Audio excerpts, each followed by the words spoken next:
We have practiced about problems involving spatial limits, but I want to emphasize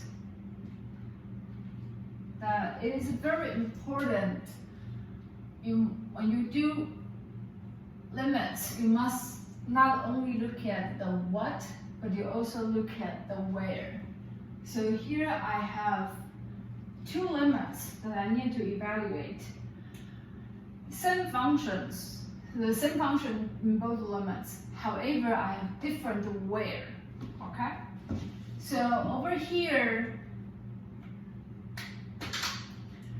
theta approaches 0, so this matches our spatial limits. Therefore, I can right away use the spatial limit and tell you the limit of sine theta over theta as theta approaches 0, okay? This is also the key, okay?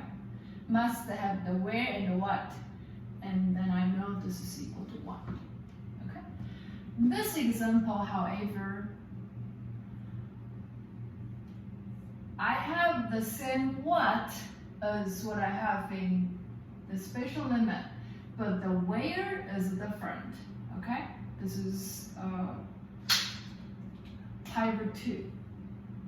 Okay, so if you plug pi over 2 into the theta, nothing bad happens. If you plug pi over 2 into the sine function, nothing bad happens. In fact, this function is continuous at pi over 2. Continuous terminology, we'll explain that later. But right now, you just need to know that nothing bad happens if you just simply do plug in. Okay, unlike here, you cannot plug 0 into the theta. So in this case, we actually can just plug in. So I have sine of pi over 2 over pi over 2. All right. Remember, we have the function value, the trigonometric function values at special angles, right? If you don't know that, we have our supplemental videos, or I give you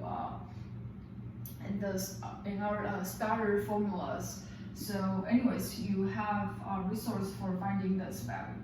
Okay, so sine of a half pi is equal to 1 over pi over 2.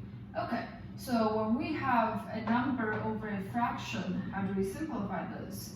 We simply flip the fraction and make it multiplication, okay? So the final answer is 2 over pi. All right, so that's why from the very beginning, I tell you that you must always have the what and the where. Do not skip information when you are writing, okay? The writing is important, all right?